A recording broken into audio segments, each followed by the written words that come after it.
You're listening to a BGE podcast.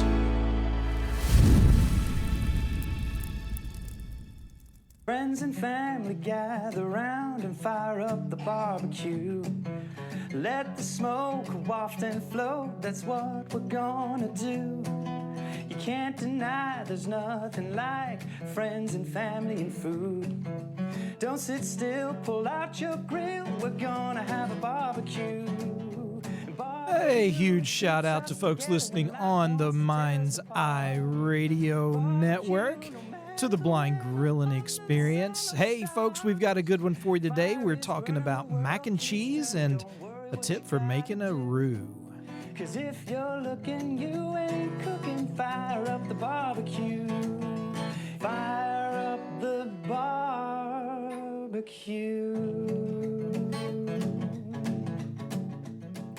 Welcome to this special edition of the Blind Grilling Experience. My name is Chris Peltz. I am the most interesting griller in the world. And man, we've got a great episode for you today, especially for those who love mac and cheese. But we've got a couple of little tips and tricks we're going to be sharing with you today. And before we get there, however, I want to just point out that we have reached a few milestones on the Blind Grilling Experience podcast.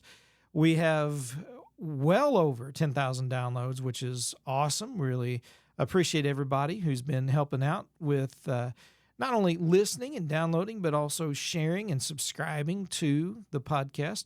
And of course, checking out our YouTube channel as well over there at youtube.com/blindgrilling.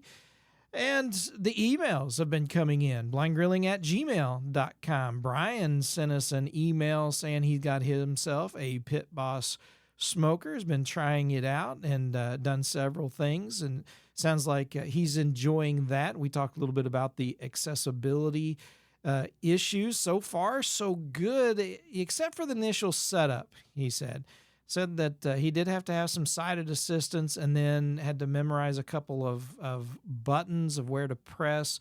But once he did that and it was all connected to his Wi-Fi, he is now able to work and control that Pit Boss pellet smoker all by himself, which is amazing. That's what we're trying to do, is encourage folks to realize that there are ways to get it done and to be able to do those things independently. And so just thrilled to hear from Brian and so many others who've contacted us. We just really appreciate that as well. Like we said, we're well over the 100th episode. This is season 3 of the podcast. It's been going strong, and things have been going great. So blessed, and just feel so appreciative, able to be here and share with you guys my experiences. And they're not always good, right? I mean, there's some things that happen that. One reason I like to get on here and talk about the things that I've gone through and to help others to overcome some fears and trepidation that they might have when it comes to firing up a grill, whether it's charcoal, propane, or whatever it is. I know some folks can be kind of intimidated by that if you're blind or visually impaired, but we're trying to build a really good core resource for folks to help you to realize, that there are ways to mitigate some of those fears and, reasons why folks are leery. There's some safe ways to go about doing it. With that said, I do have a special episode coming up talking about surviving grill season, and going to have some special guests. So I'm looking forward to that episode coming up, because it's gonna, there's gonna be some stories. Oh man, it's gonna be great. It's gonna be great. But I want to talk today and share a recipe with you, because we try to do the recipe thing. We try to share that out along with some tips for folks who, even if you're cooking inside, these things are not always just an outdoor grill or smoker type of tips and tricks or recipes. A lot of times we'll take these recipes that are for indoors and adapt them to out on the smoker. And really, it usually doesn't take that much to do that if you've got the right equipment, especially if you've got the right grill or smoker. But with that said, I do want to talk about a recipe that, while on the smoker, it is next level good. It is a recipe that you can make, definitely on the stovetop, right? I mean, or even in the oven. Either way you want to do it, especially if you love mac and cheese. But there's two tips that I want to talk about, especially that are, especially true with this recipe, but it's really advantageous, I think, for folks in the long run, especially if you're blind or visually impaired, especially the first tip that we're going to talk about, and that is the prep, right? Because if you're not prepared for each step of your recipe before you start, it can be disastrous, right? I mean, you can burn something, you can get flustered and skip an ingredient. And I mean, just all kinds of things can go wrong if you're not prepared. And when I say prepared, I'm talking about getting everything measured out before mixing it all together, going through the ingredient list, knowing where all the ingredients are, how much you need. And so getting the measurements, whether it's a spoons or your cups or whatever it is, getting it out, and then and getting those pre-measured out. I think that's important, especially if you've got cooks that can go rather fast, or if you have ingredients that you're working on, such as the mac and cheese. You're going to be working with some of these ingredients while they're on the stove, and you need to be mixing and stirring, and you can't just stop and go and start measuring more things out, or shred your cheese or do other things while it's cooking, right? It needs your attention once you get started. So having those things prepped and out is vital. And this is especially true if you ever watch videos or talk to guys who do a lot of cooking on the flat tops, right? The griddles, like the Blackstone, Camp Chef, or Weber griddles. Then, that prep that is done and taken outside when you're ready to cook, is vital, because those cooks can go so fast, and you don't want to leave those grills unattended. And so you get into a cook, and all of a sudden you're like, oh, I forgot something, got to run back inside and then back outside. And then, there's really good potential to either burn or ruin some food, which nobody wants. Nobody wants to do that. Everyone does it. And this isn't a blind thing, right? This isn't about, the blind or visually impaired, such as myself. That it's not like we're the only ones doing it. Trust me. This is something that, everyone goes through this kind of learning curve. But, if I can give this tip and keep you from having to learn the hard way, and help you to have a successful cook the first go around, then that's what I want to do. That's what I want to do. And so getting all this together and ready is, I think, important and vital. And getting your noodles cooked, and also knowing, for example, on this particular cook, when it comes to the macaroni noodles, are you going to add them, get them all, in the cheese sauce and cooking inside, and just be ready to eat it right then? Because this recipe is good for that, right? If you're not into smoking, or you don't have a smoker or grill to put this on, you're going to be cooking this on a stovetop. And once you add your cooked noodles, then, you want to have those cooked and cooked all the way. But if you're going to be throwing them on a smoker, right, or putting them in the oven and baking them, once you get all this together, then you don't necessarily want to cook your noodles all the way through to begin with, right? You don't necessarily want to boil your noodles until they're completely done like you normally would. You want to leave them a little bit al dente, right? You want to leave them a little bit where they could stand a little bit longer of a cook, and then that's what you're going to do. And so you want to get your noodles cooked to the point that you want them, whether or not you're going to be eating them pretty much right away when you add them to the cheese sauce, or if, or a little undercooked so that when you add them to the cheese sauce and throw them either in the oven or on the smoker or grill, that, they'll finish cooking at that time. And that way they don't get, mushy and, cause a lot of folks don't like that as well. And so all this prep is necessary. And that's going to be the first tip, is having all this stuff prepped out and ready to go. I think that is absolutely vital and important for anyone, in the kitchen. Any recipe, rather than scrambling around trying to find things last minute, and start mixing things and like, oh, I need to add this, I need to add that. It happens. Right? It happens. But, it doesn't necessarily have to. We can do some prep and make sure that that's all good. And, so anyway, so as we get into this, we got another tip for you, which I think is probably even a better tip, because of the nature of this tip is going to be not only for this particular recipe, but it's going to be for those who love Cajun foods or anything that requires a roux. Kickashbasket.com for all your grilling accessory needs, whether it's heat-resistant gloves, charcoal baskets for your grills, ceramic grills, Weber grills, offsets. They've got all kinds of charcoal management baskets that help you maintain and keep your fire lit with proper airflow. And, of course, they've got the Kick Ash can as well that makes for easy cleanup. Go to kickashbasket.com and tell them Blind Grilling sent you.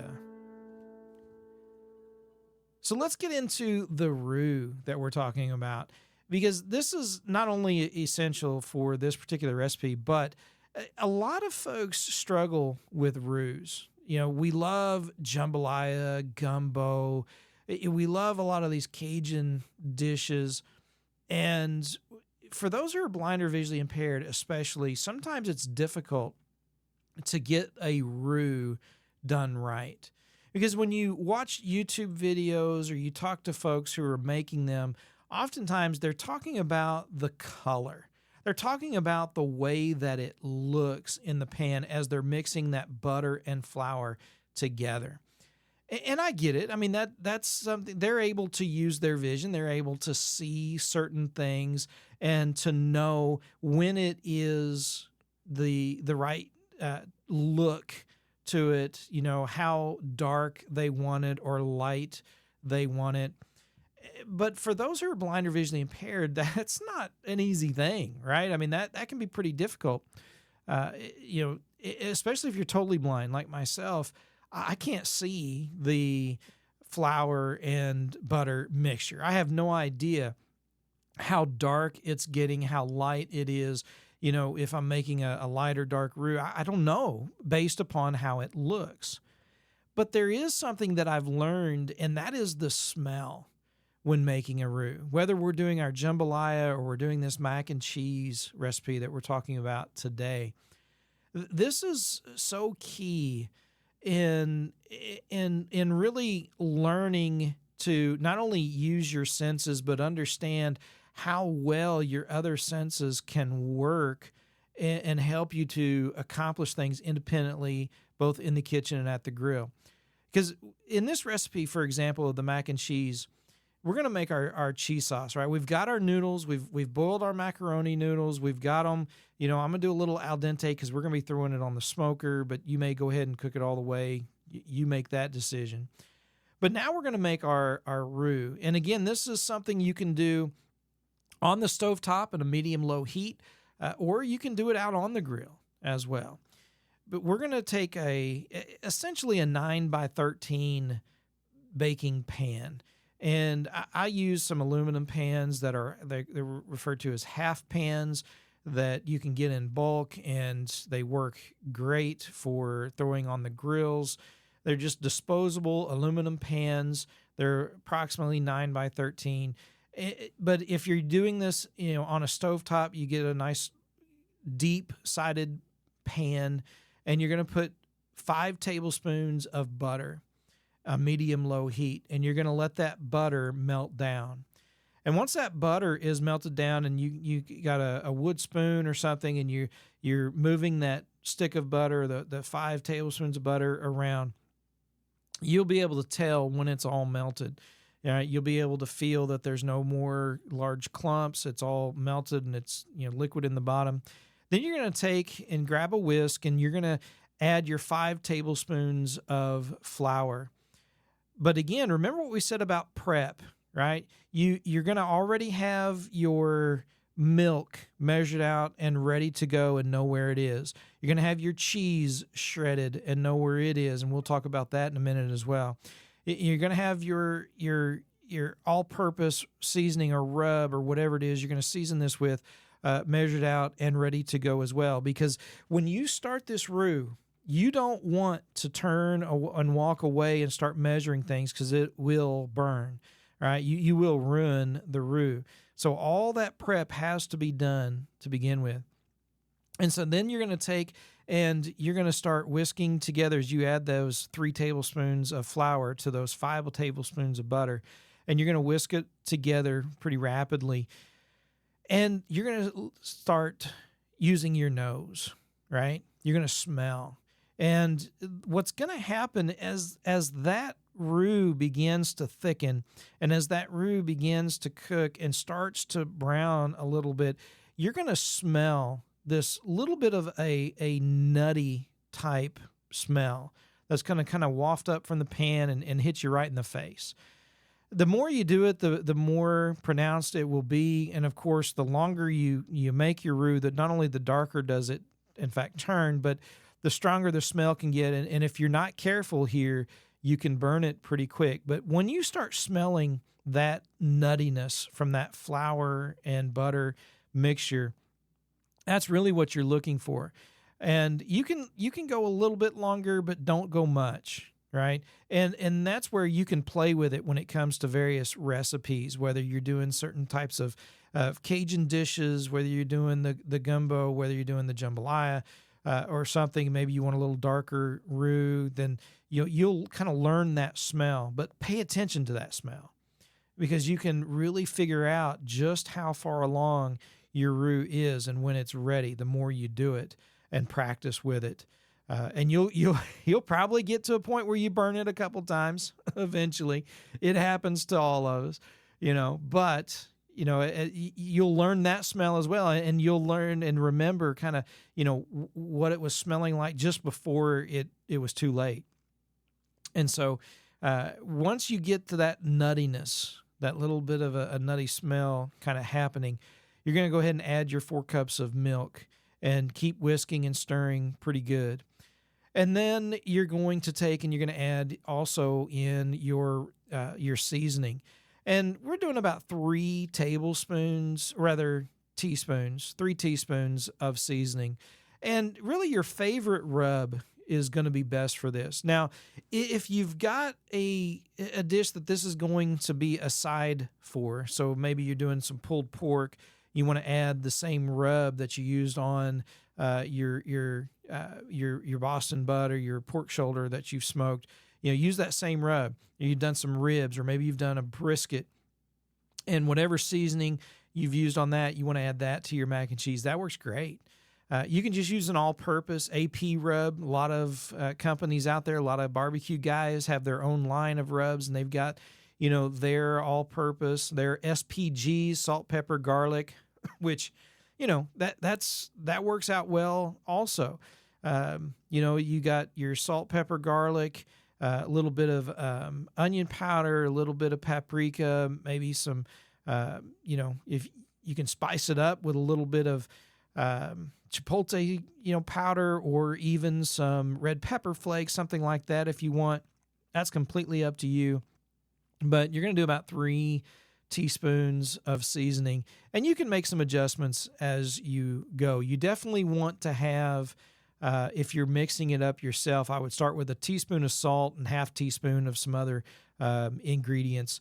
But if you've got a good all-purpose rub, just use that and mix that in with that milk as it begins to cream and get into that roux. And then you're going to take your 2 cups of cheese that you've shredded yourself, and you're going to add that cheese in there and keep stirring and get it all nice and incorporate it in and get it mixed in really well together and let that cheese start to melt. Again, medium-low heat. Now, I did mention, cheese that you've shredded yourself.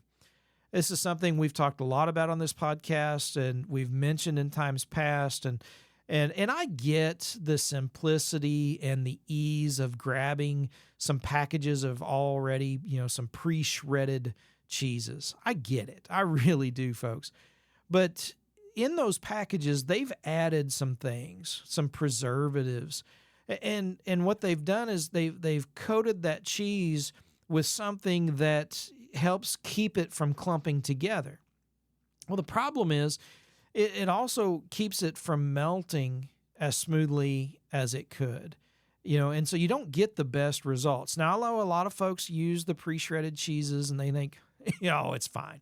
It's done great. I use it all the time and blah, blah, blah. That's fine. If that's what you want to use and you're happy with it, go for it.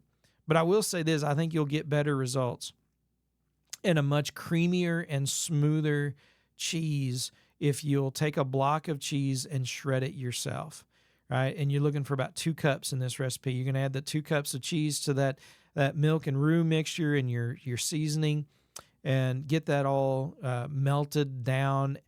And now you have a choice to make, because there's a couple of things that you can do here that can, be good or great. And that's really the difference that we're talking about. Right? You could go ahead and add your macaroni noodles if you cooked them all the way, and you can mix them in, incorporate them all in, and be good to go. Right? I mean, it'd be a great dish just to go ahead and serve like that.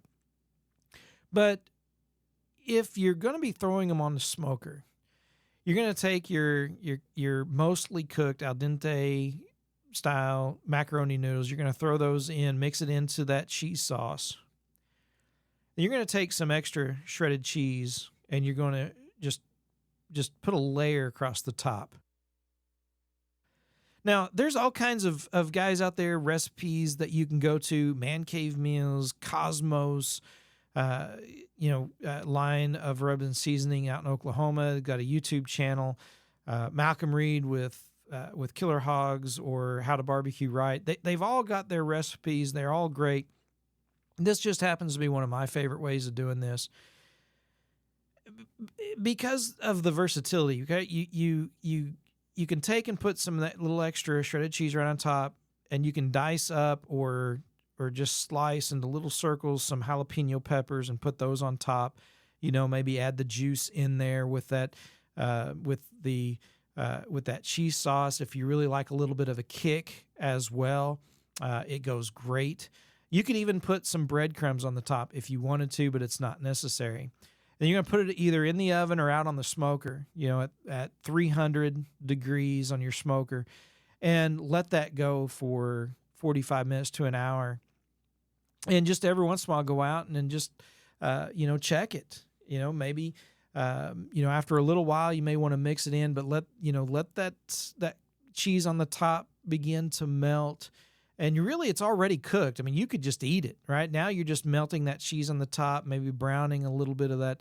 If you put a little bit of breadcrumbs or something on the top to get a little crust on the top, something like that, it is fine. You're just kind of browning that a little bit and finishing cooking those noodles. And it's awesome. Man, it's such a great recipe for mac and cheese, smoked mac and cheese. But here's where it really gets interesting, folks. You can serve it as a side, and that works great. But you can make mac and cheese your main dish in a few different ways.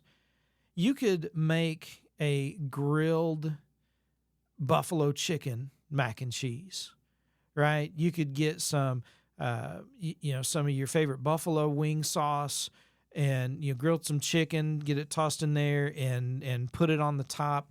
You could mix in some shredded pork, pulled pork, or maybe some brisket, or maybe you've got leftovers. Maybe you had a big barbecue and you got some ribs or pulled pork or brisket left over and you're wondering what to do. Make this mac and cheese and then add those leftovers to that mac and cheese and let it warm through in that cheese sauce, or put it on the top when you throw it in the smoker. I'm telling you, it can serve as a standalone dish, and it is just absolutely outstanding. It is so good. And if you're worried about whether how much smoke really is it going to take in, even if you don't throw it on the smoker, you just add some leftover or freshly pulled pork, or sliced brisket or something like that into that mac and cheese. Oh yeah, good stuff. Absolutely some just an amazing dish, amazing food. I know you'll love it. I know you will absolutely you'll just go crazy over it. It's so good. That's how good it is. But those tips, first of all, getting everything prepped first and foremost is key. You like doing the Roux, but you've stayed away from it because you haven't been able to see the change of color, and you're not sure about the consistency. You can do it by smell, and you can really pay attention. You can learn it that way. You can make an amazing mac and cheese and then make it next level by, just creating a main dish by adding some grilled chicken with a little bit of buffalo sauce. Like one-legged chicken from Lane's Barbecue is amazing sauce. You could all kinds of things. You can just go crazy. Use your imagination and do some wonderful things with this, right? It is so awesome. Some folks like to add cream cheese, along with the cheddar cheese in that. You can change this recipe up and do some things that you think would work better, or that you like better. Maybe instead of cheddar, like an extra sharp white cheddar, or maybe you use pepper jack, right? Or maybe you use cheddar to make your cheese sauce, and then you top it with some shredded pepper jack on the top, for that added little kick. You can really experiment and have some fun and make an amazing dish that all your friends and family are going to love. And of course, it just makes it better because it pulls it off the smoker. And you know what? It's amazing, and folks will love you for it. Absolutely. And hey, if you do it, shoot us an email and let us know. Let us know that you made it, and let us know what you think, because I'm confident that this is going to be a recipe that you will make over and over and over again. That's how much you're going to love it. That's how much you're going to like it. Folks, again, we do appreciate and say thank you to all the folks who are listening, who share out the podcast. We will be on Mind's Eye Radio every Monday and Friday evenings at 6:30. Welcome to all our new listeners there as well. Check out our website, blindgrilling.com, and there's all kinds of links there to our YouTube, Facebook, Instagram, Twitter, and whatever else is there. The podcast is posted on the YouTube channel, and there's lots of videos on there that you can go back and look at the catalog there. And just a lot of great information, and hopefully we'll be adding more soon as well. And you can email me directly, blindgrilling@gmail.com. We love hearing from all of our listeners. Friends and family gather round. All right, folks, that's today's episode of the Blind Grilling Experience. Again, my name is Chris Pelch. Check out the website, blindgrilling.com, and shoot us an email, blindgrilling@gmail.com. Until next time, remember, folks, if you're looking, you ain't cooking. keeps us together when life wants to tear us apart. Barbecue, no matter the weather, under the sun or the stars. Fire is burning, the world keeps turning. Don't worry what you gotta do. 'Cause if you're looking, you ain't cooking. Fire up the barbecue. Fire up the barbecue.